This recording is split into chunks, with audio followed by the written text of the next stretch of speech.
உங்க வீட்டை பராமரிக்க பாதுகாக்க best property management. Tesla training academy Attur. NEET தேர்வை ஈஸியா வெல்லுங்க. 60 ஆண்டு சமஸ்கிருத ஆண்டு வருது, அதனால அதை எடுத்துக்க கூடாது.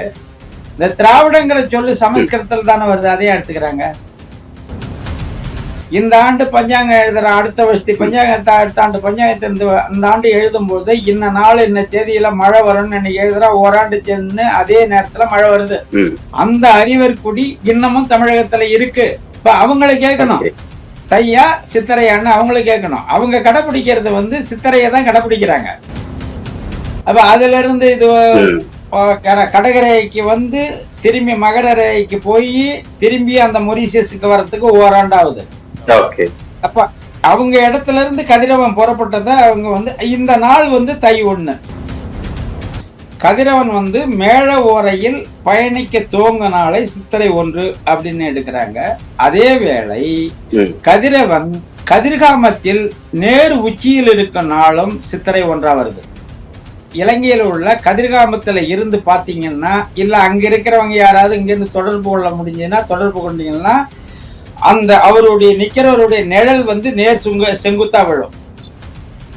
அப்ப சமஸ்கிருதத்துல இருக்கிறதுக்கு ஏற்கனவே தமிழ்ல என்ன இருக்கு எது இல்லைங்கிறத கண்டுபிடிக்கணும்ல.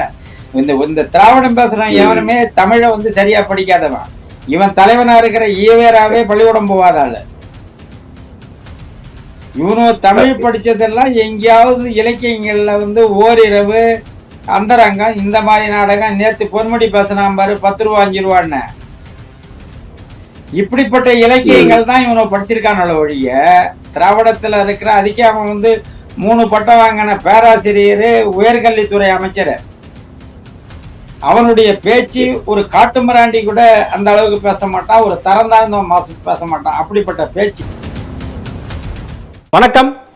நம்மோடு வரலாற்று ஆய்வாளர் மரியாதைக்குரிய சாரங்கபாணி ஐயா அவர்கள் இருக்கிறாங்க. அவரிடம் தமிழ் புத்தாண்டு தை மாதமா ஏப்ரல் 14ஆம் தேதியா, அதாவது சித்திரை 1 தை மாதமா அப்படிங்கிறத வரலாற்று பூர்வமாக தரவுபூர்வமாக நம்ம கேட்டறிய போறோம்.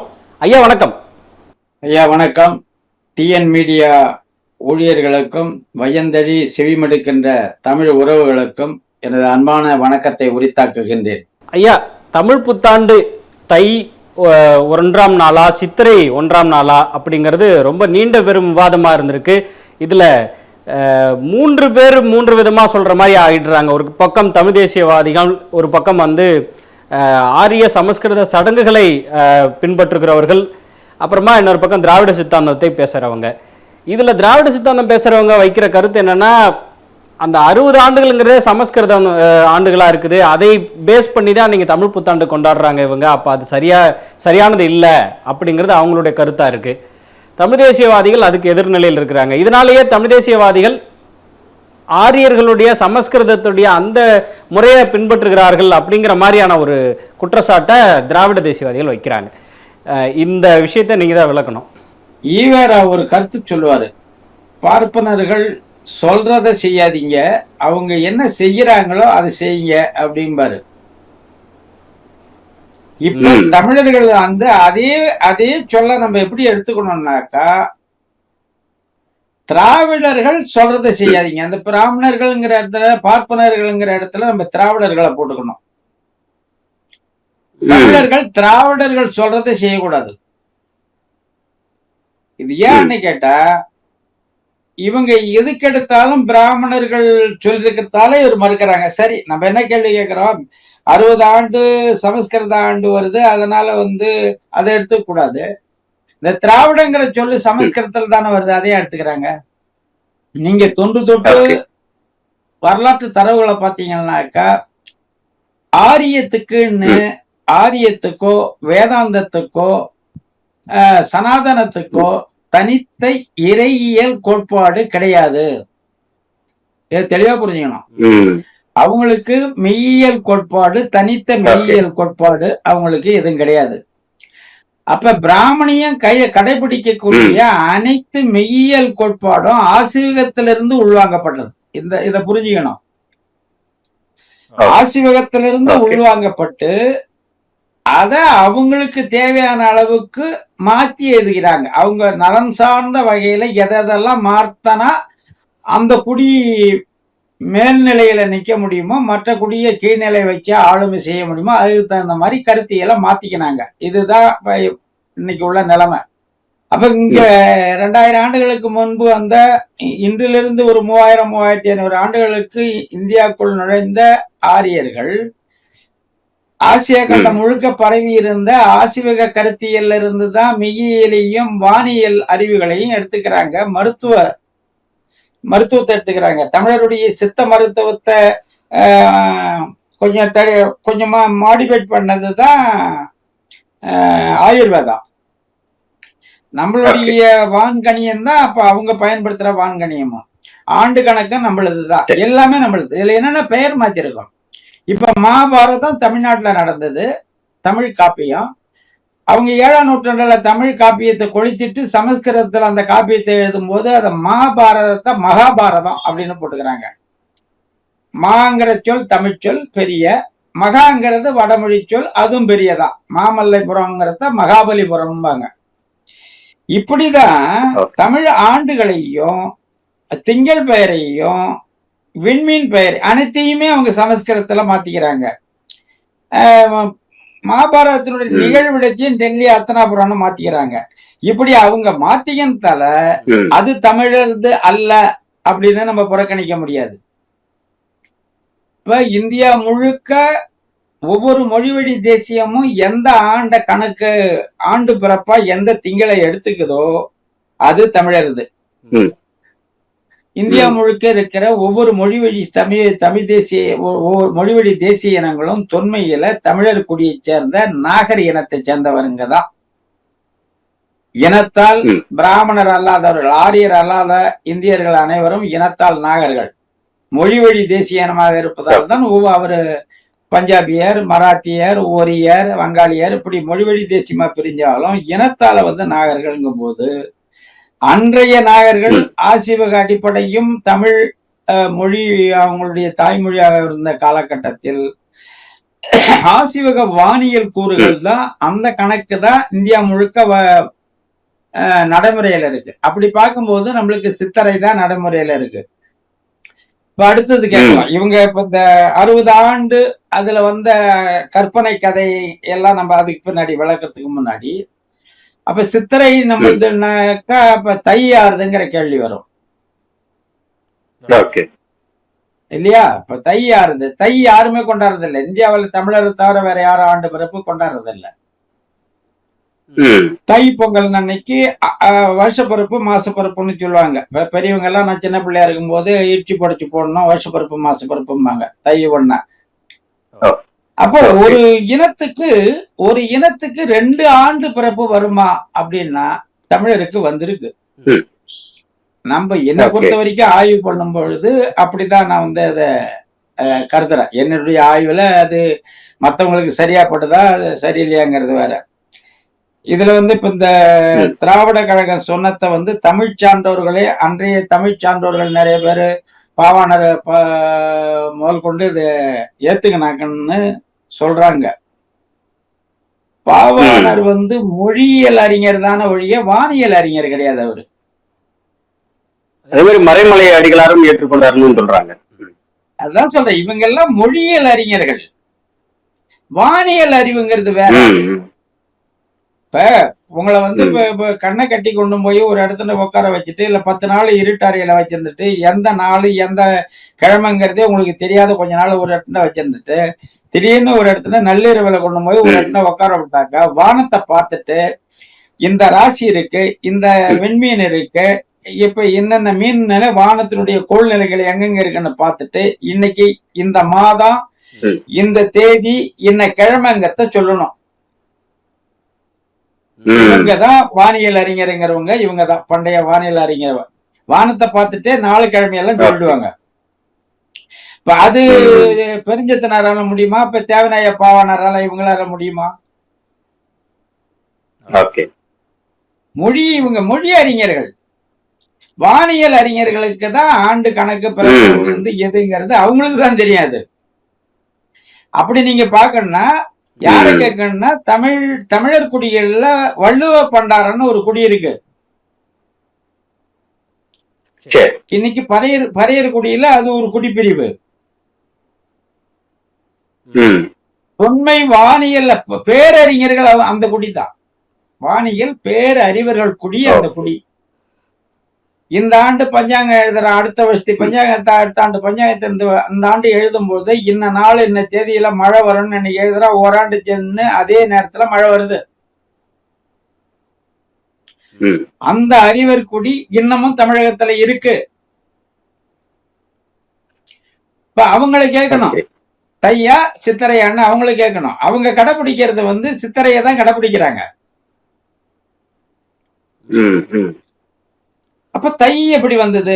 இப்ப நம்ம வந்து என்னுடைய ஆய்வுல என்னன்னா, துவக்க காலத்துல வானியல் ஆய்வுங்கும் போது நான் சொல்றது குமரிக்கண்டம் இருக்கும் பொழுது,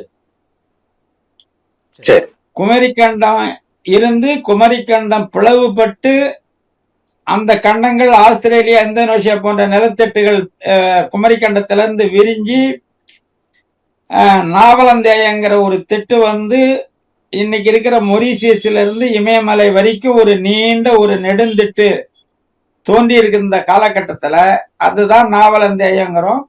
அதுல குமரிமுனைக்கு தெற்க வந்து 49 நாடுகள் கடலால் கொல்லப்பட்டு விட்டது. ஏழ்தங்கு நாடு, ஏழ்குண்ட நாடு, ஏழ்பனை நாடு, இப்படி 49 நாடு உள்வாங்கப்பட்டுட்டது அப்படின்னு இலக்கியங்கள்ல நம்மளுக்கு தரவு கொடுக்குறாங்க. இப்ப நம்ம அப்ப எது வரைக்கும் அந்த நிலத்தட்டு நீண்டு இருந்ததுனாக்கா இன்னைக்கு இருக்கிற மொரீசியஸ் வரைக்கும் அந்த நிலத்தட்டு நீண்டு இருந்தது. நீங்க உங்க கைபேசியில இருந்து கூகுள் மேப்பை நீங்க விரிவுபடுத்தி பாத்தீங்கன்னா அந்த நிலத்தட்டு நீட்டா வாழா இருக்கிறது இன்னைக்கு தெரியும். கடல் மட்டம் ஆழம் கம்மியாகும், இடையிடையே மேடு பகுதி. அந்த மேடு பகுதியில் வந்து மாலத்தீவு, லட்சத்தீவு, யூனியன் தீவு, இப்படி பல தீவு கூட்டங்கள் இருக்கு. இந்த மொரீசியஸ்ங்கிற சொல்ல நீங்க விரிவுபடுத்தி பாத்தீங்கன்னா மௌரிட்டியூஸ் அப்படின்னு தான் அதை படிக்க முடியுது. அப்ப மௌரிட்டியூஸ்னாக்கா மதுரை தீவு அப்படின்னு தான் எழுதியிருக்கு. அப்ப மதுரைங்கிறது தொன்மை தென்மதுரைங்கிறது இன்னைக்கு இருக்கிற மொரீசியஸ். ஆனால்தான் அந்த மதுரை தீவு மதுரை தீவுன்னு இன்னைக்கு மேப்ல குறிக்கப்பட்டிருக்கு. இப்ப அப்படியே நீங்க ஒரு கற்பனை பண்ணி பாருங்க, ஒரு 40,000 ஆண்டு 50,000 ஆண்டுகளுக்கு முன்னாடி இந்த இமயமலையிலிருந்து மொரீசியஸ் வரைக்கும் நிலம் நீண்டு இருக்கும் பொழுது, அப்ப அந்த தென்மதுரைங்கிறது இன்னைக்கு இருக்கிற மொரீசியஸ், அதுதான் வந்து பாண்டியனுடைய தொன்மை பாண்டியனுடைய தலைநகரமா இருந்ததுன்னா, இந்த தை 1 அப்படிங்கிறத நீங்க கணக்கெடுக்கும் பொழுது, இப்ப நீங்க கதிரவனுடைய செலவு வட செலவு தென் செலவு அப்படிம்போம். அது மகர ரேகையை நோக்கி பயணிக்கும் பொழுது தென் செலவுன்னும், மகர ரேகையிலிருந்து வடக்கு நோக்கி கடகரேகையை நோக்கி பயணிக்கும் பொழுது வட செலவுன்னு சொல்லுவோம். அப்ப அந்த தென் செலவு மகர ரேகைக்கு எங்க போகுது, எப்ப போகுதுன்னா டிசம்பர் 22ல மகர ரேகையில இருக்கு. கதிரவன் வந்து மகர ரேகையில இருக்கு.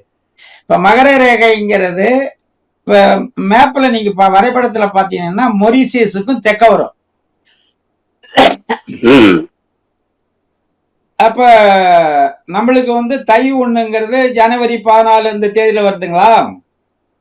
இந்த ஜனவரி 14க்கும் டிசம்பர் 22க்கும் பாத்தீங்கன்னா அதுல ஒரு 8 நாள், இதுல ஒரு 14 நாள், ஒரு 22 நாள் இடைவெளி வருது. தை 1க்கும் டிசம்பர் 22க்கும் சொல்றேன், 22, 23 அந்த அதுக்கும் தை 1ங்கிற ஜனவரி 14 அந்த தேதிக்கு இடைப்பட்ட நாள் ஒரு 22 நாள் அல்லது 23 நாள் வருது.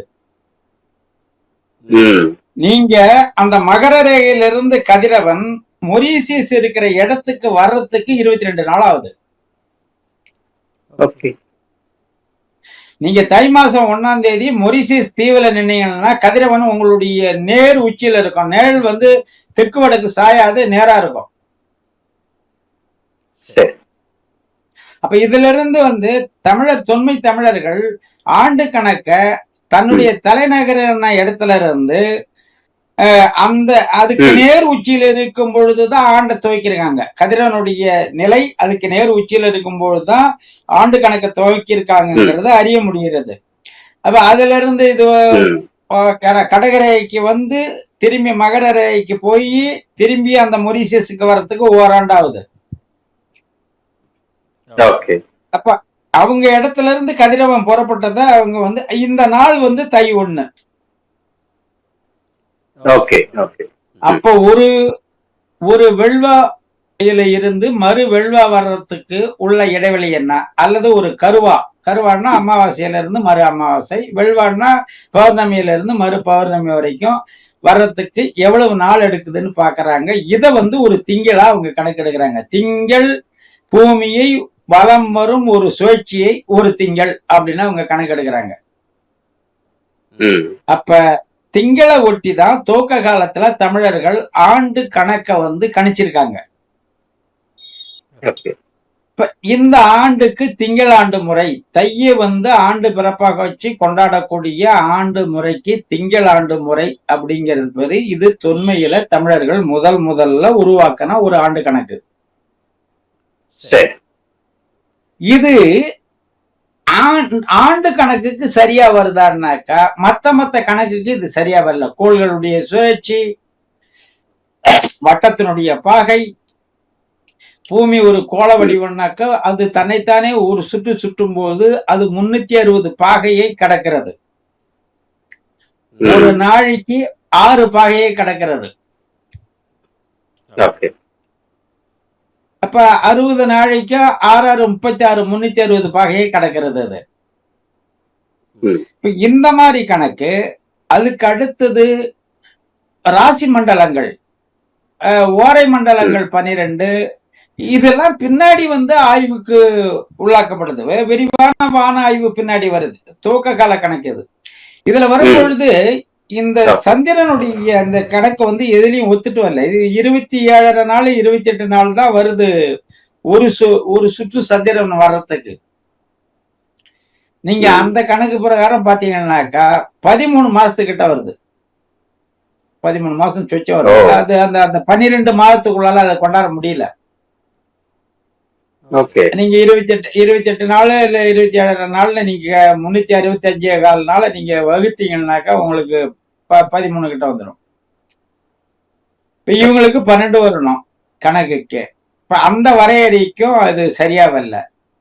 வேளாண்மை பருவ காலங்கள், அதுக்கு அடுத்தது ஓரைகள், ராசி மண்டலங்கள், மீன் மண்டலங்கள், இப்படி பின்னாடி ஆய்வு வந்து கேலக்சிக்கு வரைக்கும் அன்னைக்கே சித்தர்கள் போயிருக்காங்க, ஆய்வு பண்ணிருக்காங்க. இந்த கணக்குகள்லாம் வரும் பொழுது இந்த தொன்மையான ஆண்டு முறை அவங்களுக்கு கணக்கியலுக்கு ஒத்துவல்ல.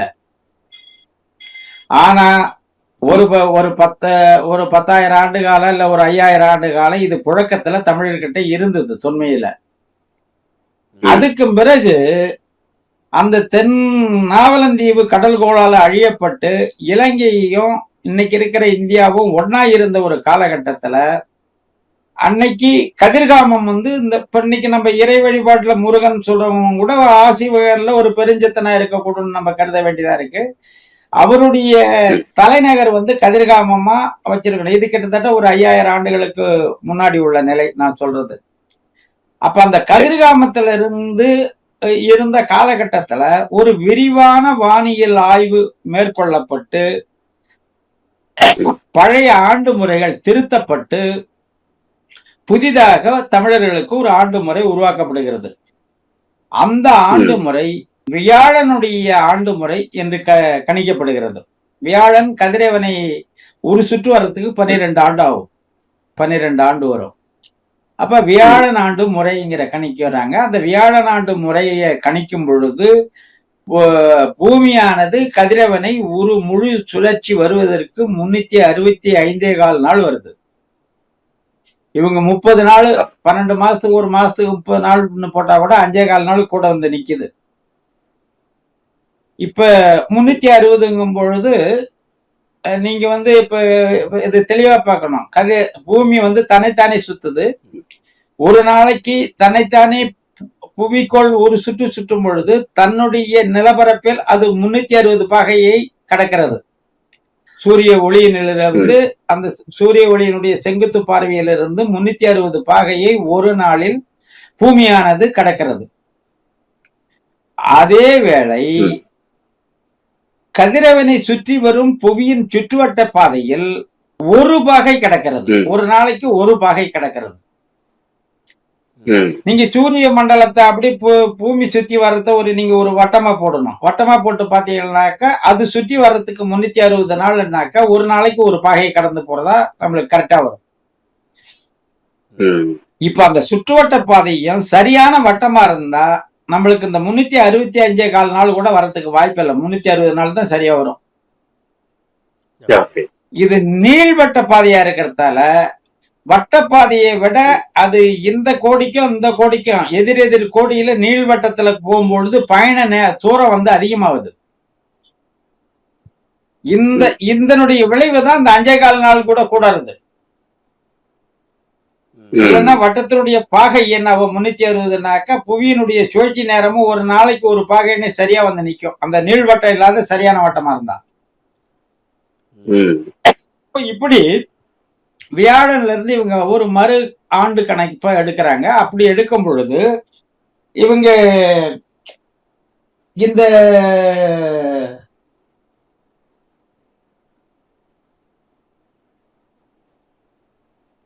மேளம் சித்திரை மேளம்ங்கிற ஓரை கதிரவன் வந்து மேள ஓரையில் பயணிக்க துவங்க நாளை சித்திரை 1 அப்படின்னு எடுக்கிறாங்க. அதே வேளை கதிரவன் கதிர்காமத்தில் நேர் உச்சியில் இருக்கும் நாளும் சித்திரை 1 வருது. இலங்கையில் உள்ள கதிர்காமத்துல இருந்து பாத்தீங்கன்னா இல்ல அங்க இருக்கிறவங்க யாராவது இங்க இருந்து தொடர்பு கொள்ள முடிஞ்சதுன்னா தொடர்பு கொண்டீங்கன்னா அந்த அவருடைய நிக்கிறவருடைய நிழல் வந்து நேர் செங்குத்தா விழும். தெற்கு வடக்குல சாயாத நேர் உச்சியில இருக்கும். நம்மளுக்கு நேர் உச்சிக்கு வர்றதுக்கே 10 நாள் ஆகும். அங்க இருந்து அது கடந்து இங்க வர்றதுக்கு 10 நாள் ஆகும் நம்மளுக்கு நேர் உச்சிக்கு வர்றதுக்கு. இப்ப இந்த சித்திரை ஆண்டு கணக்கு எடுத்தது தமிழருடைய தலைநகர் கதிர்காமத்துல இருந்த காலகட்டத்துல தான் இந்த ஆண்டு கணக்கு முறை ஏற்பு கொடுக்கப்பட்டிருக்கு, டிக்ளேர் பண்ணப்பட்டிருக்கு. அரசு வந்து ஏற்பு கொடுக்கப்பட்டிருக்கு. அன்னையிலிருந்து இதுதான் நடைமுறையா வந்திருக்கு. இந்த ஆண்டு கணக்கு தமிழர்கள் கணிக்கும் போது உலகத்துல எவனுமே ஆண்டை கணிக்கல. இப்ப நான் சொல்றதெல்லாம் 5000 ஆண்டுகளுக்கு முன்பு திங்கள ஆண்டு வந்து அது 50,000 ஆண்டுகளுக்கு முன்பு கணிச்சிருக்கான். ஆரியர்கள் இங்க வந்தது வந்து 3500 ஆண்டு. அப்ப அதுக்கு பிறகு இங்க வந்து நம்மளுடைய தமிழர்களுடைய வானியல் ஆய்வை தான் அவங்க எடுத்து படிச்சு அதுல இருந்துதான் அவங்க குறிப்பு எடுத்துக்கிறாங்களே ஒழிய அவங்களுக்குன்னு தனித்த ஆய்வு எதுவும் கிடையாது. இன்னைக்கு எண்ணியல் எடுத்தீங்கன்னா உலகம் தழுவி பயன்படுத்துற 1-2 தமிழர் 1-2. இப்ப இதுல இருந்தே உங்களுக்கு தெரியும் எண்ணியத்தையே உலகுக்கு கொடுத்திருக்கிறது தமிழருங்கும் போது அப்போ முதல்ல எண்ணியத்தை கண்டுபிடிச்சதே தமிழினம்தான். உலக மாந்த இனத்திலேயே முதல்ல எழுத்து, எண்ணு, மொழி, வானியல், அணு கோட்பாடு இப்படி ஒவ்வொரு தரவுகளையும் கண்டுபிடித்தது தொன்மை தமிழர் குடிதான் கண்டுபிடிச்சிருக்கு. பின்னாடி அது வந்து அழிக்கப்பட்டுட்டது இல்லது உருமாற்றப்பட்டுட்டது. அப்ப இந்த தெளிவு வந்து நம்மளுக்கு கிடைக்குது. அப்ப தை மாசம் 1ஆம் தேதி மொரிசியஸ்ல உச்சியில இருக்கு கதிரவன். சித்திரை 1க்கு கதிர்காமத்துல இருக்கு. அப்ப முதல்ல திங்கள ஆண்டு இவங்க துவங்கும் பொழுது அந்த ஆண்டு ஒரு 10,000 ஆண்டு கால நடைமுறையில இருந்திருக்கலாம். அந்த ஆண்டு வானியல் ஆய்வுக்கும் வேளாண்மை பணிக்கும் இப்ப எந்த காலத்துல மழை வரும், எப்ப மழை பொழியும், எப்ப கோடை காலம், எந்தெந்த காலத்துல எந்தெந்த மகசூல் வந்து இடலாம், இதெல்லாம் அந்த வானியல் கணிப்புல இருந்துதான் குறிப்பெடுத்திருக்காங்க. இப்படி தமிழர் பயன்படுத்தப்பட்ட ஆண்டு கணக்கு திருத்தி அமைக்கப்பட்டதுதான் சித்திரை 1ங்கிறது. அதுதான் கணக்கியல் முறைக்கு நடைமுறைக்கு வந்தது சித்திரை 1ங்கிறது தான். சித்திரை 1 ஒட்டி தான் இந்தியாவில் இருக்கிற ஒவ்வொரு மொழி வழி தேசிய இனங்களும் வந்து ஆண்டு பிறப்பு. இந்த தெலுங்கர் வருஷ பிறப்பு யுகாதி இருக்குன்னாக்க இந்த சித்திரையை ஒட்டி தான் வரும். 2 நாளுக்கு முன்ன பண்ண வச்சுக்குவாங்க. ஒவ்வொரு மாநிலத்திலயும் அப்படிதான் இருக்கும். நம்ம தை நம்மளை தவிர இந்தியாவில் உள்ள எந்த மாநிலத்திலேயும் அந்த தை கொண்டாடுற மாதிரி இருக்காது. மகர சங்கராந்தியும் அது வேற. ஆனா ஆண்டு பிறப்பா யாரும் கொண்டாடுறது கிடையாது.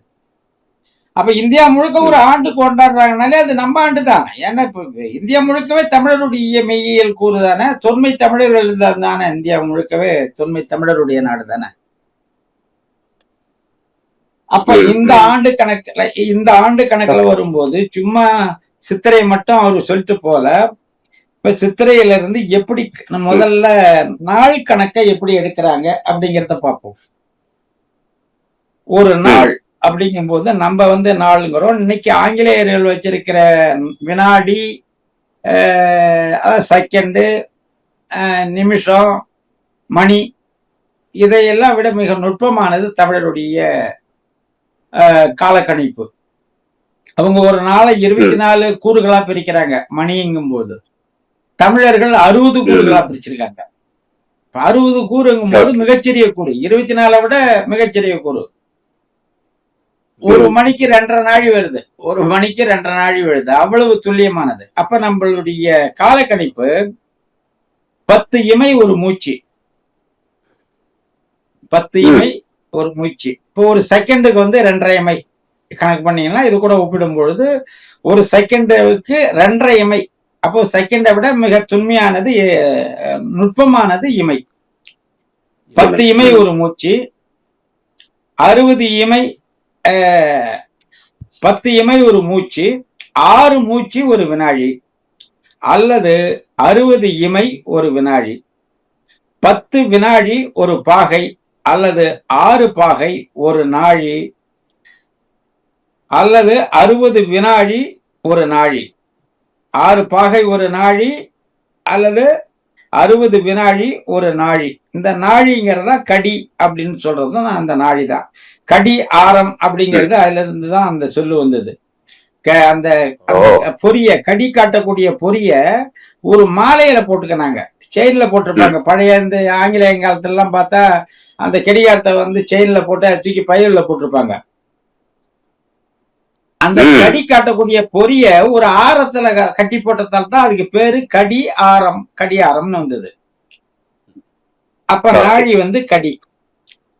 அல்லது 6 பாகை ஒரு நாழி, அல்லது 60 வினாழி ஒரு நாழி, 10 நாழி ஒரு சிறுபொழுது, 10 நாழி ஒரு சிறுபொழுது, 6 சிறுபொழுது ஒரு முழு நாள், அல்லது 60 நாழி ஒரு முழு நாள். 60 நாழிங்கும் போது பகல் 30 நாள், இரவு 30 நாள். நம்மளுக்கு காலையில இன்னைக்கு 6 மணில இருந்து மாலை 6 மணி, இதுலதான் நம்மளுக்கு இந்த பகல்ங்கிறது. ஒரு நாளை 2ஆ பிரிக்கும் போது இவங்க நள்ளிரவுல இருந்து 12 மணில இருந்து எடுக்கிறாங்க. நம்மளுக்கு அப்படி இல்லை, ஒரு முழு பகலும் ஒரு முழு இரவும் சேர்ந்ததுதான் நம்மளுக்கு ஒரு நாள். இப்ப ஆங்கிலேய முறையில பார்த்தாக்கா 2 அரை இரவும் ஒரு முழு பகலும் சேர்ந்து வரும் இவங்க கணக்குல. அப்புறம் 30.43 நாள் தான் ஒரு திங்கள். இங்க 365 கால 12ஆம் பகுதிகள்னா அதான் வரும். நம்ம 60 நாள் ஒரு பெரும்பொழுது, 2 திங்கள் ஒரு பெரும்பொழுது, 2 திங்கள் ஒரு பெரும்பொழுது, திங்கள்னா மாதம், 6 பெரும்பொழுது ஒரு ஆண்டு, அல்லது 12 திங்கள் ஒரு ஆண்டு, 12 திங்கள் ஒரு ஆண்டு, 12 ஆண்டுகள் ஒரு குறிஞ்சி, 5 குறிஞ்சி ஒரு அங்கம். இந்த 12 ஆண்டுகள் ஒரு குறிஞ்சி அப்படிங்கிறது இதுதான் வியாழனுடைய ஆண்டு. 12 ஆண்டு ஒரு குறிஞ்சிங்கிறது ஒரு வியாழனுடைய சுழற்சி. கதிரவன வியாழன் ஒரு சுற்று வர்றதுக்கான ஒரு சுழற்சி, ஒரு குறிஞ்சி. இந்த குறிஞ்சிய அப்புறம் 5 குறிஞ்சாக்குறாங்க. 5 குறிஞ்சி ஒரு அங்கம். இப்ப இந்த 60ங்கிறது ஏன் வந்ததுங்கிறத புரிஞ்சுக்கணும். அப்ப இந்த பகுத்தறிவு கொழுந்தெல்லாம் என்ன சொல்லுவாங்கன்னாக்கா, ஒருத்தன் 60 ஆண்டு இருந்துட்டான், 70வது ஆண்டுல அவன் போகும் பொழுது அப்ப இந்த 60 திரும்பி ரிப்பீட் ஆகும். அப்ப 65 வயசுன்னா அவன் 5 வயசுக்காரன் ஆயிடுவான், அவன் பிறந்த ஆண்டுல இருந்து அன்னைக்கு கணக்கு அப்படி வரும் அப்படின்னு எல்லாம் சொல்லுவாங்க. ஏண்டா இப்ப மாசம் 12 தான் வச்சிருக்கோம், நீ 12 மாசத்துக்கு மேல இருக்க, உன்னை எந்த மாசத்துல சேர்க்கறது? சரி தேதி எடுத்துக்கோ, 5ஆம் தேதி போறதான், மறாவது மாசமே 5ஆம் தேதி வருது. இப்போ எந்த தேதியில ஒண்ணு எடுத்துக்குவ? அப்ப என்ன, தேதியை வந்து நாளை நீ 30ஓட முடக்கலாம், மாதங்கிற திங்களை 12ல முடக்கலாம், ஆண்டுங்கிறத 60ல முடக்கும் போது உனக்கு என்ன சிக்கல? இந்த 60 முடக்களுக்கும் அடுத்து அந்த 60க்கு ஒரு பேர் வைக்கிறான். இப்ப இந்த குறிஞ்சிய பாருங்க, இப்ப அந்த குறிஞ்சிய 12 ஆண்டுகள் ஒரு குறிஞ்சிங்கும் போது 5 குறிஞ்சி ஒரு அங்கங்கிறான். அப்ப குறிஞ்சி 1 பிள்ளை பருவம் 1ல இருந்து 12 வயது வரை, குறிஞ்சி 2 இளமை பருவம் 12 வயதுல இருந்து 24 வயது வரை, குறிஞ்சி 3 துணைகொள் பருவம் 24ல இருந்து 36 வயது வரை, குறிஞ்சி 4 இல்வாழ்க்கை பருவம் 36 டு 48 வயது வரைக்கும், குறிஞ்சி 5 கிழார் அல்லது உடையோர் அப்படின்னு இருக்கு, அது 48ல இருந்து 60 வயது வரைக்கும். 60 வயதுக்கு மேல் முதுமை அல்லது துறவு. இதுக்கு மேல பொது வாழ்க்கைக்கு ஒரு மனிதன் இறங்கணும் ஒழிஞ்சு 60 வயதுக்கு மேலேயும் தான் குடும்பம் பிள்ளை கொண்டாட்டின்னு கட்டிக்கின்னு இருக்கக்கூடாது. அதுக்கு மேல அவன் பொது மனிதனா மாறணுங்கிறதால தான் 60 ஆண்டோட ஒரு வாழ்க்கை சுழற்சியை வைக்கிறான். இவன் உயிரோட 90 வரைக்கும் இருக்கலாம், 100 வரைக்கும் இருக்கலாம். இவன் 30 வயதுல இவன் திருமணம் பண்ணியிருந்தால் கூட இவன் பையனுக்கு வந்து இவன் பேர பிள்ளை எடுத்துட போறான். அந்த காலத்துல பெரும்பாலும் 20 வயதுல கல்யாணம் பண்ணிட்டான், பேரனுக்கே கல்யாணம் பண்ணிட்டான். 60 வயதுல எல்லாம் பேரனுக்கு கல்யாணம் பண்ணிட்டான்.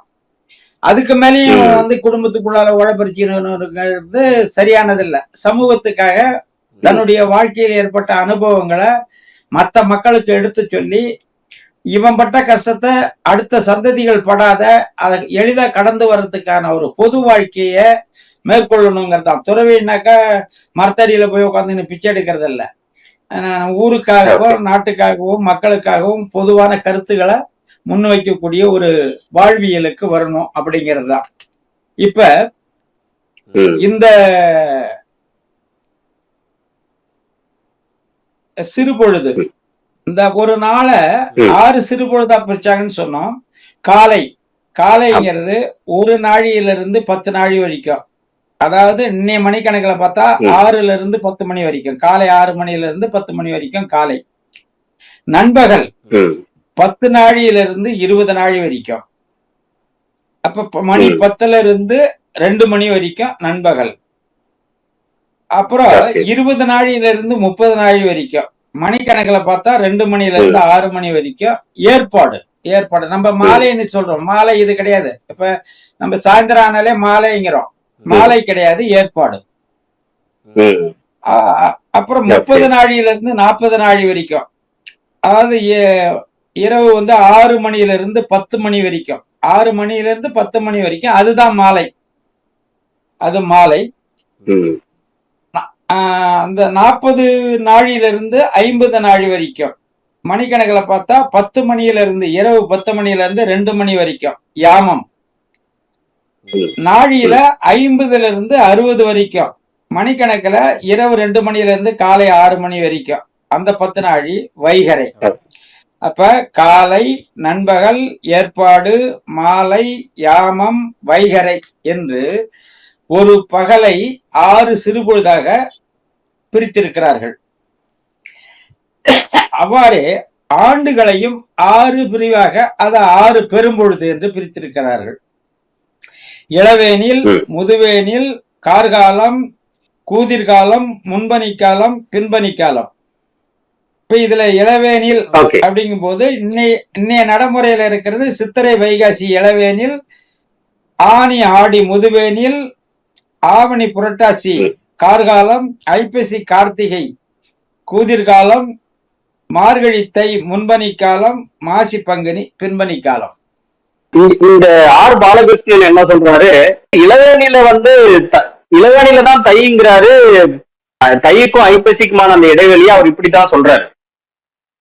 இல்ல, நம்மளுக்கு வந்து இளவேனில்ங்கிறது வெப்பம் இருக்கு இல்லையா, வேனில்ங்கிறது வெப்பம்.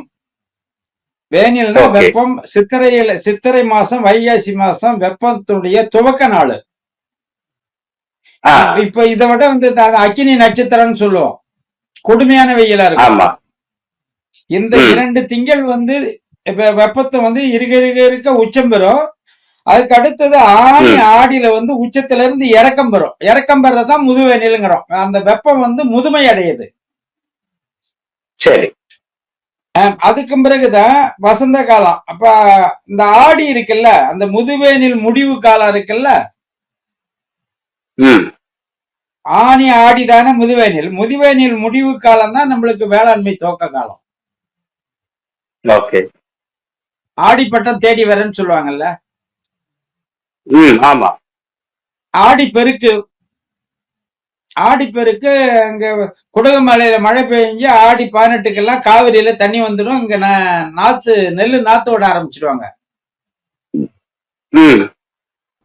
தொன்மையில இப்ப அணை கட்டி எந்த தண்ணியும் எப்பயும் வராது. நம்ம காவிரியில அணையே கட்டாத காலத்துல வந்து ஆடி 18க்கெல்லாம் காவிரியில வந்து பெருக்கெடுத்து தண்ணி வர ஆரம்பிச்சிடும். ம். அப்ப வந்து நம்மளுக்கு நஞ்ச நிலமா இருந்தாலும் சரி, மானாவாரி புஞ்ச நிலமா இருந்தாலும் வந்து ஆடி மாதம் தான் நம்மளுக்கு பருவ துவக்கம், வேளாண்மையினுடைய துவக்கம். இவரு சொல்ற அந்த தை மாசத்துல எந்த வேளாண்மை துவக்கமும் கிடையாது எனக்கு தெரிஞ்ச வரைக்கும். ஏன்னா இப்ப நம்ம விவசாய குடும்பத்துல பிறந்தவன், கம்பு கவுரு தட்டார்த்தவன், கொஞ்சம் விவசாயம் பண்ணவன், அதனால இப்ப நம்மளுக்கு அது சொல்றோம். அப்ப தை பிறந்தால் வழி பிறக்கும்னு எதை சொல்றாங்க? ஏங்க அறுவடை செஞ்சாதாங்க உங்க கையில வந்து பொருளாதாரம் இருக்கும். அத சொல்றாங்க. நீங்க இப்ப ஆடி மாசம் பாருங்க. ஆடி மாசம் வரப்பு வரைக்கும் போது ஆடி கருப்புன்னு சொல்லுவாங்க தெரியுமா?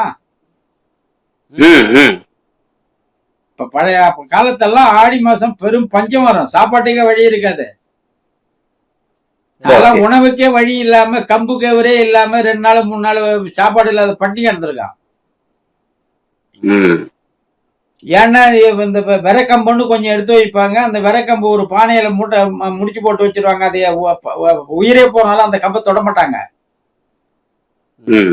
அந்த விதை கம்பை தொட மாட்டாங்க. மீதி சாப்பாட்டுக்கு இருக்கிற கம்பு தான் கையாளப்படும். அப்படி கையாளப்படும் பொழுது ஆண்டு முடிஞ்சு போச்சு, கையில உணவுக்கு தானியம் இல்லைன்னா அக்கம் பக்கம் கொஞ்சம் யாராவது வச்சிருக்கவங்க, வசதியா இருக்கிறவங்கள்ட்ட கடன் வாங்கிக்குவாங்க. கம்பு விளைஞ்சுதான் அடிச்சு கொடுத்துட்றோம் அப்படின்ட்டு.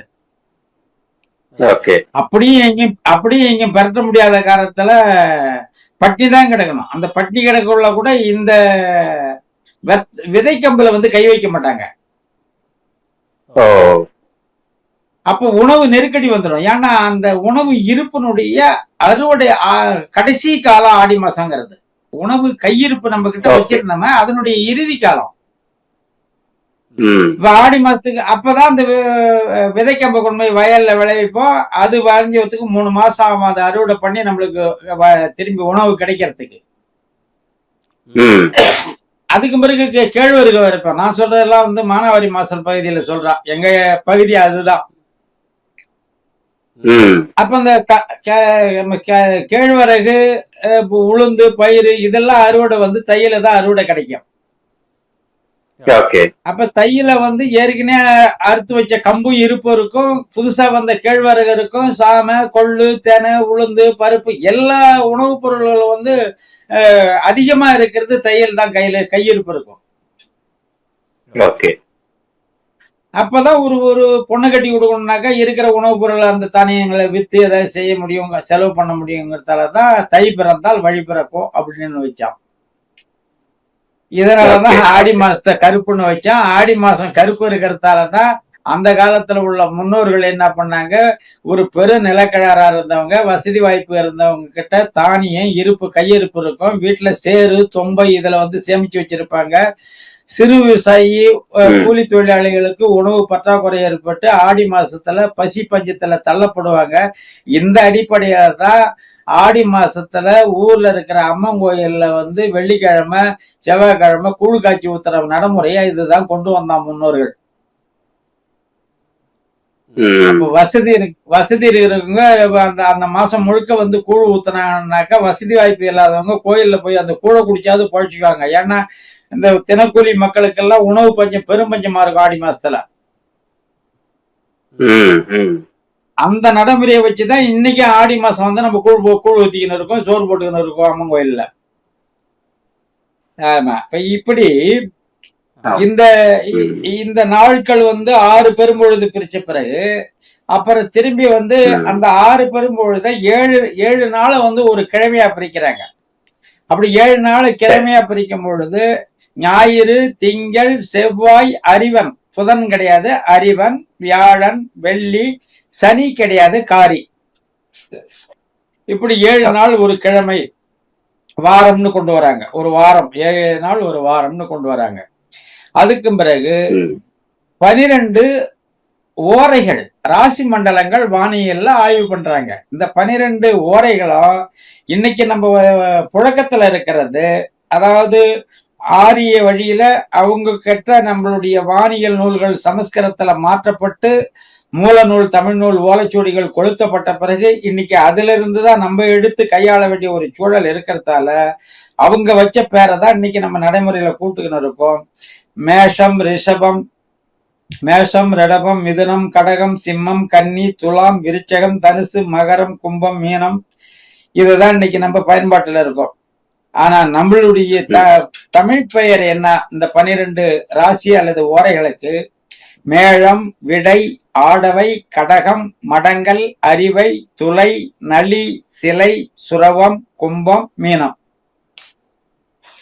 இந்த 12 ஓரை மண்டலத்தை தான் 12 திங்களுக்கும் நம்ம வச்சிருந்தோம். இப்ப சித்திரை, வைகாசி, ஆனி, ஆடி, ஆவணி, புரட்டாசி இருக்க, இது நம்மளுடைய ஆண்டு திங்கள் முறை பெயரே கிடையாது. தமிழ் மாதங்கள்னு சொல்லிட்டு நம்ம சொல்லி கொடுக்கறது சித்திரை, வைகாசி, ஆனி, ஆடி, ஆவணி, புரட்டாசி தான் நம்ம சொல்லி கொடுத்துன்னு இருக்கோம். பள்ளி பாடத்திட்டத்திலாம் இதா வருது. ஆனா உண்மையிலேயே தமிழ் மாதங்கள், தமிழ் திங்கள் பெயருங்கும் பொழுது நீ மேளம், விடை, ஆடவை, கடகம், மடங்கல், அரிவை, துளை, நளி, சிலை, சுரவம், கும்பம், மீனம், இதைதான் நம்ம சொல்லி கொடுக்கணும். ஒன்னையும் நம்ம தொலைச்சிட்டு தமிழ்ல இருக்கிறத கண்டுபிடிக்கிறதும் இல்ல.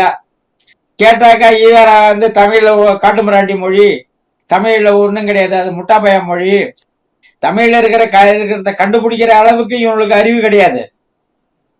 தமிழ்ல அறிவியல் சொல்றதுக்கு மட்டும் இவன் தெரியும், வடமொழியில இருக்கிறத மட்டும் தான் இவன் தூக்கின்னு வருவான். திங்களுக்கு இந்த ஓரைக்கு மாதங்களுக்கு வடமொழியை தான் நம்மகிட்ட காட்டுவான ஒழிஞ்சு தமிழ்ல இருக்கிறத காட்ட மாட்டான். இப்படியே தான் இந்த ஆண்டு காலம். இப்ப இந்த திராவிட குரூப்புக்கு சொல்றதுக்கு காரணம் என்னன்னா, இந்த சித்திரையில துவங்கக்கூடிய ஆண்டு துவக்கங்கிறது 60 ஆண்டு சுழற்சியா முடியுது. அந்த 60 ஆண்டும் பிரப, விப, சுக்ல, பிரமோதர, பிரசோத்சவதி, ஆங்கிரச, ஸ்ரீமுக, பவ, யுவ, தாது, சீஸ்வர, வெகுதானிய, பிரமாதி, விக்ரம, விசு, சித்திரபானு, இப்படி 60 ஆண்டுகள் வருது.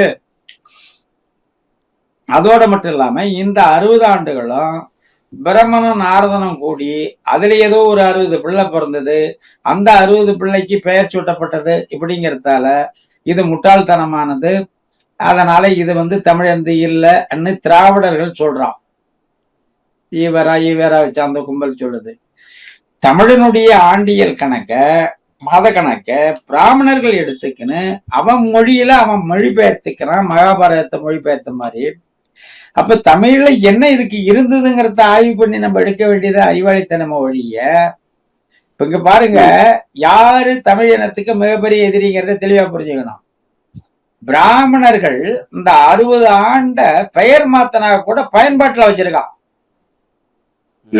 அதுல இருந்து 60 ஆண்டு தமிழனுக்கு பழைய பேர் என்னன்னு ஓலைச்சோடி ஏலைச்சோடி தேடி கண்டுபிடிச்சு எடுத்துட முடியும். ஆனா திராவிடம் என்ன பண்றான் பாருங்க, தடையுமே தெரியாத அழிக்கிறான். அது நம்மள்தே இல்லடா, சுத்தம் விட்டு ஓட்டி விடுறாங்கிறான். எப்படி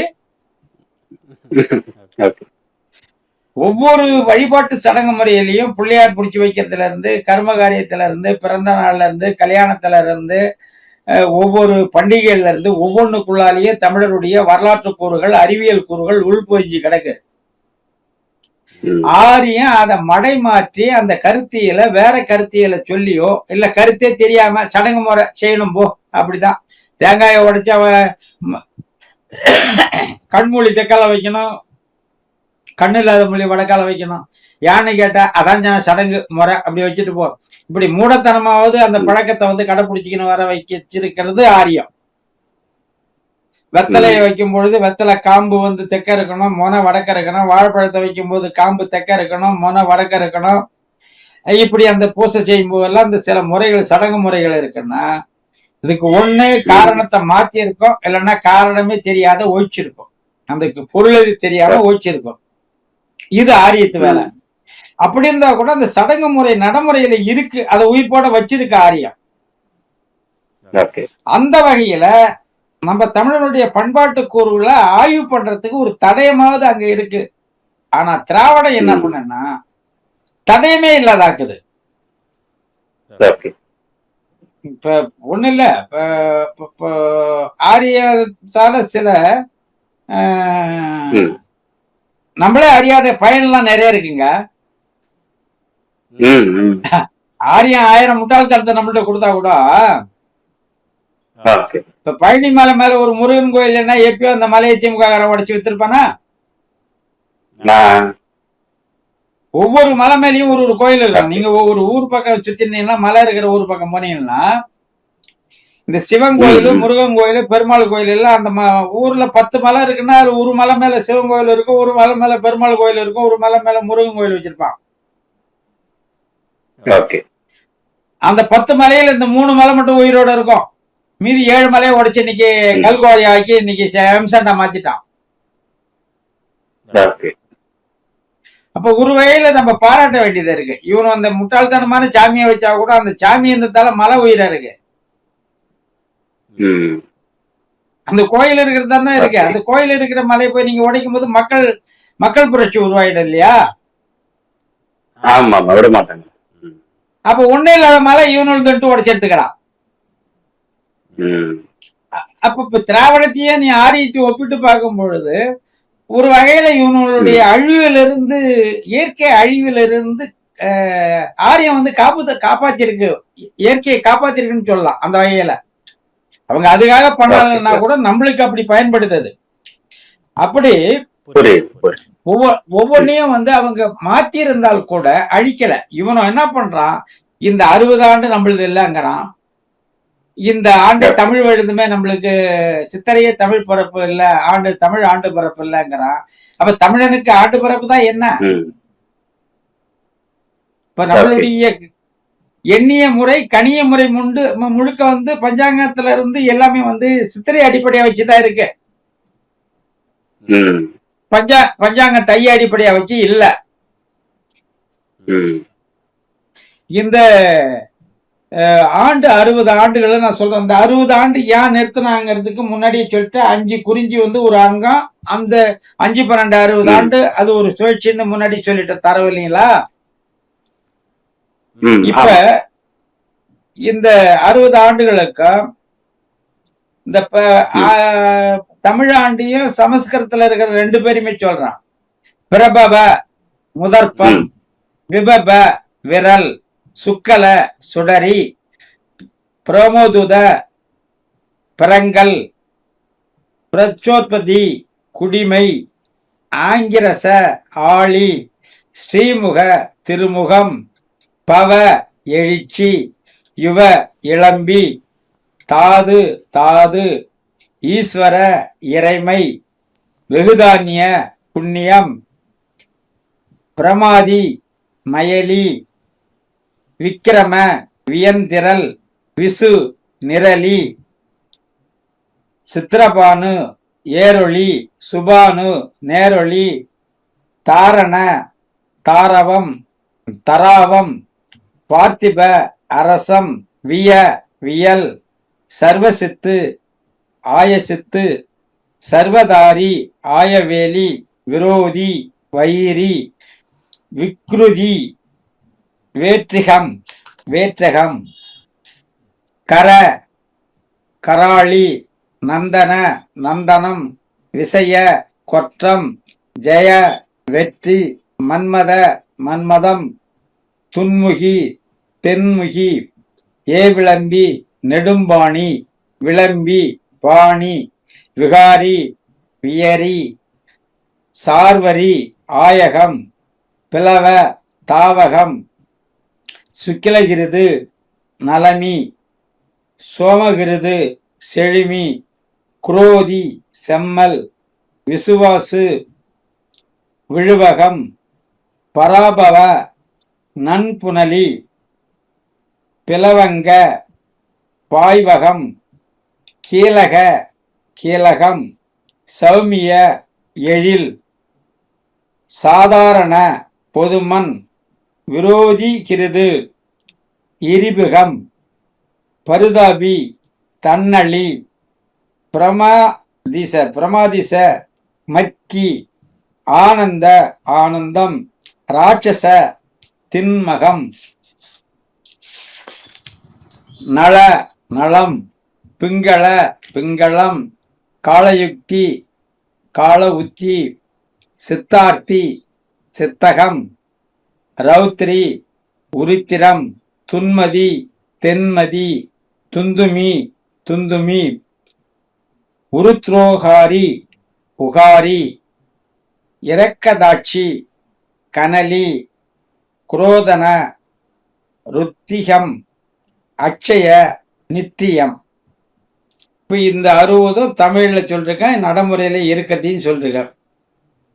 அப்ப இந்த 60 தமிழே இல்ல, இதுக்கு சமஸ்கிருதம் தான் இருக்கு, அதனால இது முழுக்க இது தமிழனுக்கும் இதுக்கு சம்பந்தம் இல்லைன்னு சொன்னா, அப்ப தமிழ்ல இருக்கிறத கண்டுபிடிக்காது யார் குற்றம்?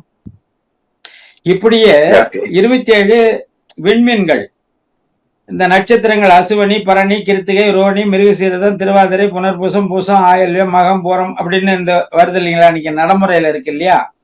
இதுக்கு 27 தமிழ்ல என்னன்னா, அசுவனி, புரவி, பரணி, அடுப்பகம், கிருத்திகை, ஆரல், ரோகிணி, சகடு அல்லது ஊற்றால், மிருகசீரிசம், மான்றலை, திருவாதிரை, மூதிரை, புனர்பூசம், கழை, பூசம், கொடிறு அல்லது கார்குளம், ஆயில்யம், கட்செவி அல்லது அரவு, மகம், கொடுநுகம், பூரம், கணை, உத்திரம், உத்தரம் அல்லது கட்டில், அஸ்தம், கையகம் அல்லது கைவிரல், சித்திரை, அறுவை அல்லது புலிக்கண், சுவாதி, விளக்கு, விசாகம், சுளகு அல்லது முரம், அனுடம், முடப்பனை, கேட்டை, துளங்கொழி, மூலம், குருகு, பூராடம், உடைகுளம், உத்திராடம், கடைகுளம்,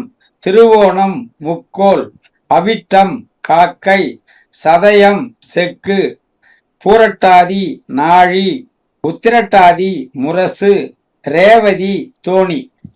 அப்ப 27 விண்மீன்களுக்கும் தமிழ்ல இருக்கிற பேரை சொல்லிட்டாங்க. அப்ப தமிழ்ல இருக்கிற பேரு என்னங்கிறத கண்டுபிடிக்காது நம்ம தப்பா? அவங்க தமிழ்ல இருக்கிறத மொழிபெயர்த்து அவங்க வச்சுக்கினாங்க. இப்ப நீங்க ஆங்கிலத்துல இருக்கிறதெல்லாம் நீங்க மொழிபெயர்த்து படிக்கிறீங்கல்ல, உங்களுக்கு இப்ப ஏரோநாட்டிக் மெக்கானிசம், ஆட்டோமொபைல் மெக்கானிசம், இப்ப இதெல்லாம் நீங்க ஆங்கிலத்துல படிக்கிறீங்க. ஆங்கிலத்துல படிக்கிறது புரியலன்னாக்கா ஆங்கிலத்துல இருக்கிறத மொழிபெயர்த்து தமிழ்ல வச்சு படிக்கிறீங்கல்ல. அப்ப சமஸ்கிருதத்துல இருக்கிறதுக்கு ஏற்கனவே தமிழ்ல என்ன இருக்கு எது இல்லைங்கிறத கண்டுபிடிக்கணும்ல. இந்த திராவிடம் பேசுறான் எவனுமே தமிழை சரியா படிக்காதவன். இவன் தலைவனா இருக்கிற ஈவேராவே பள்ளிக்கூடம் போவாதாள். இவனும் தமிழ் படிச்சதெல்லாம் எங்கேயாவது இலக்கியங்கள்ல ஓரிரவு, அந்தரங்கம், இந்த மாதிரி நாடகம். நேத்து பொன்முடி பேசினான் பாரு, 10 ரூபா 5 ரூபான்னு. இப்படிப்பட்ட இலக்கியங்கள் தான் இவனை படிச்சிருக்கான ஒழிய திராவிடத்துல இருக்கிற, அதுக்கே அவன் 3 பட்டம் வாங்கின பேராசிரியர், உயர்கல்வித்துறை அமைச்சர். அவனுடைய பேச்சு ஒரு காட்டுமிராண்டி கூட அந்த அளவுக்கு பேச மாட்டான், ஒரு தரம் தாழ்ந்த பேச மாட்டான், அப்படிப்பட்ட பேச்சு. இப்ப இவனும் சித்திரைய எப்படி சொல்லுவான்? நம்ம இப்ப இந்த ஆண்டு கணக்கு 60 ஆண்ட நம்ம வேற கோணத்துல கொடுக்குறோம், நம்மளுடைய ஆய்வு வேற கோணத்துல இருக்கு. இவனும் ஆய்வு எப்படி இருக்கு பாரு. அவன் என்ன சொன்னான்? அவன் சொன்னது முட்டாள்தானான்னு தெரியுது இல்ல. 60 பிள்ளை ஆம்பளையும் சேர்ந்து, நாரதனும் பிரம்மனும் சேர்ந்து பெத்தா 60 பிள்ளைனாக்கா அது நடக்காது, பகுத்தறிவுக்கு ஒவ்வாதுன்னு நீங்களே தானே சொல்றீங்க.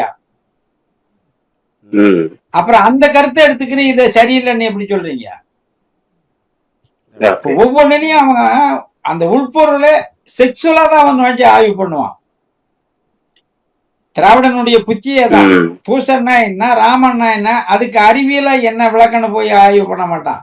இவன் பூசையும் நாமத்தையும் படுக்கறையில் உண்மை ஆய்வு பண்றவன் இவனும். அதனால்தான் சொல்றேன், திராவிடம் என்பது ஆரியத்தை விட தமிழினத்துக்கு பேரழிவை கொடுக்கக்கூடியது.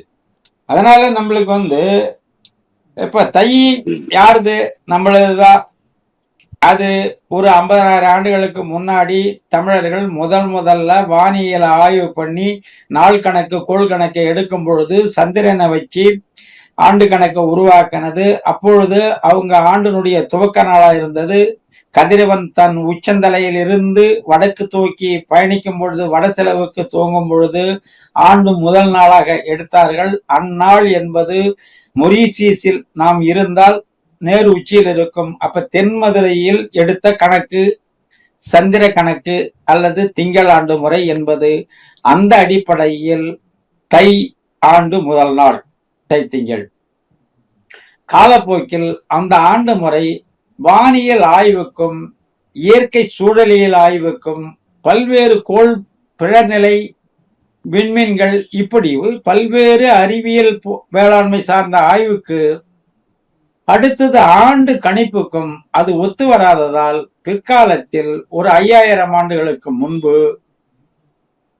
கதிர்காமத்தில் தமிழருடைய தலைநகரம் இருந்த ஒரு காலச்சூழலில் அப்பொழுது புதிதாக உருவாக்கப்பட்ட ஆண்டு வானியல் கணிப்பு முறை சித்திரையை ஆண்டு முதல் நாளாக துவக்க நாளாக கொண்டு அந்த ஆண்டு கணக்கு வகுக்கப்படுகிறது.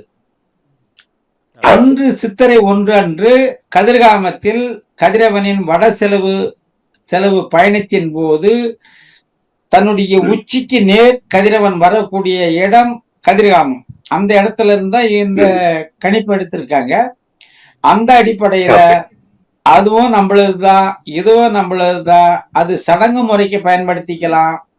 தை 1 வருட பிறப்பா பொங்கல் வச்சோமா கொண்டாடினோமா அதோட அது சடங்கு முறைக்கு பயன்படுத்திக்கலாம். அது தப்புன்னு புறந்தள்ளுறதுக்கும் வேண்டிய அவசியமே இல்லை. ஆனா நம்ம எண்ணிய முறைக்கு, கணித முறைக்கு, நடைமுறை வாழ்வியல் முறைக்கு, பஞ்சாங்க முறைக்கு, இப்படி பல்வேறு கோள்களுடைய நிலை முறைக்கு, நடப்பு பயன்பாட்டு முறைக்கு வருது. சித்திரை 1 இருந்து தான் நம்ம பயன்படுத்தி கொண்டிருக்கிறோம் என்பதால் இந்த சித்திரை 1 ஆண்டு துவக்க நாள் என்பது முழுக்க தமிழர்களுடையது. குறிப்பாக 5000 ஆண்டுகளுக்கு முன்பு 10,000 ஆண்டுகளுக்கு இடைப்பட்ட காலத்தில் இது தோன்றி இருக்க வேண்டும் என்பது என்னுடைய கருத்து. மிகச்சிறப்பான வரலாற்று பூர்வமான ஒரு ஆய்வை முன் வச்சிருக்கிறீங்க. பல தமிழர்களுக்கு, உலக தமிழர்களுக்கு விழிப்பூட்டக்கூடிய ஒரு பதிவாக இது இருக்கும். மேலான கருத்துக்களுக்கு டிஎன் மீடியா ஊடகத்திற்கும் செவிமடுக்கும் வயந்தழுவி வாழ்கின்ற தமிழ் சொந்தங்களுக்கும் என்னுடைய நன்றியும் வணக்கத்தையும் உரித்தாக்குகின்றேன். நன்றி, வணக்கம்.